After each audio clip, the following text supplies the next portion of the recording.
Hey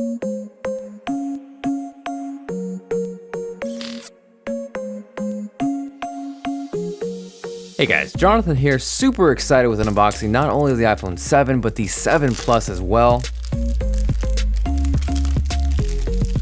Now first up, we're going to jump into the jet black iPhone 7, which you know is the case because it is the only one that comes in a special black box. Personally, I would have loved to have seen Apple include black Apple stickers, just like they did with the Mac Pro, which really would have completed the package. And honestly, going into this video, I thought I was convinced with matte black, but getting a chance to really look at and hold jet black, good God, does this thing look good. There's something about the way it feels in your hand that is super premium and in turn making me reassess my life decisions. As far as what's inside the box, the iPhone 7 and 7 Plus now come with Lightning equipped earpods because there is no headphone jack. You get a lightning cable, the USB wall adapter, and surprisingly Apple includes the lightning to 3.5mm audio adapter, which you're not going to have to buy. Now next up, this is the black iPhone 7 Plus, and even though on paper this color is technically referred to as black, for the sake of clarity and my sanity, to me it is matte black. Now deep down, ultimately I think I do still prefer matte black. It is super clean and stealthy, but getting a chance to see these two side by side is making my decision infinitely more difficult, so let me know if you are team matte black or team jet black.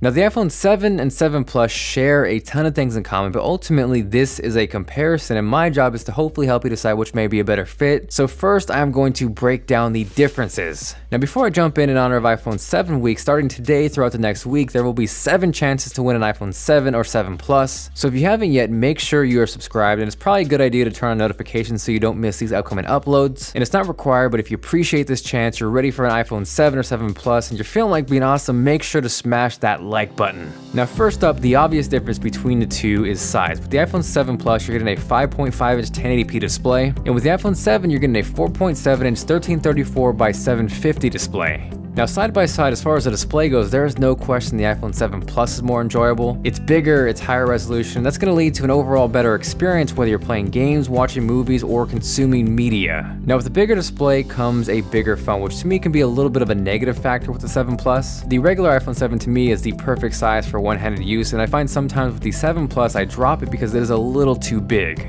Now as far as performance goes, both the iPhone 7 and 7 Plus are rocking Apple's A10 Fusion chip. The difference between the two, however, is the iPhone 7 Plus has 3GB of RAM, whereas the regular iPhone 7 only has 2. In terms of sheer benchmarks, that extra gig of RAM really didn't lead to any extra performance. But as far as what that leads to in terms of real-world benefits, the iPhone 7 Plus is going to do a slightly better job at handling multitasking than the iPhone 7. Now aside from size and screen resolution, the other giant difference between the two are the cameras. Both are rocking that 12-megapixel rear camera action, but if you couldn't tell, the iPhone 7 Plus has 2 lenses. So with the iPhone 7 Plus, the way it works is you have a wide-angle lens combined with a telephoto lens. So what that means is you're able to go from 1 to 2 times zoom instantly just through hardware. You're able to push it to 10 times digitally, but the 1 to 2 times through hardware is really nice. These right here are shots that I took on the iPhone 7 Plus. First is the wide-angle lens, and this is what it looks like switching to the telephoto lens. Honestly, being able to have that extra focal length instantly is super clutch. You can see exactly how well it works, but I did notice the telephoto lens is not nearly as good in low light as the wide-angle lens. If you're outside or you have plenty of light, it is never going to be an issue, but where I noticed it getting a little grainy is inside where the light started to dip.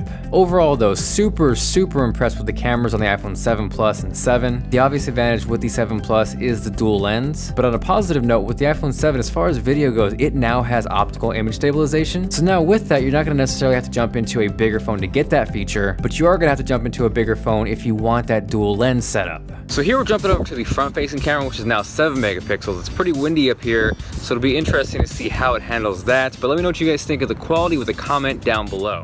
Now jumping back into the similarities and really my overall impressions with the 7 and 7 Plus, I was really eager to test out the water resistance. So to test the water resistance, we are killing 2 birds with 1 stone. We got a little video test from the iPhone 7 Plus, and we're gonna dunk the iPhone 7, in this water. So, here we go.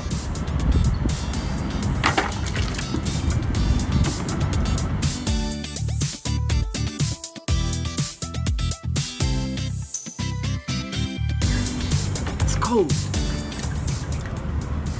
Shake it off, give the jet black a bath, and everything's good. IP67 for the win.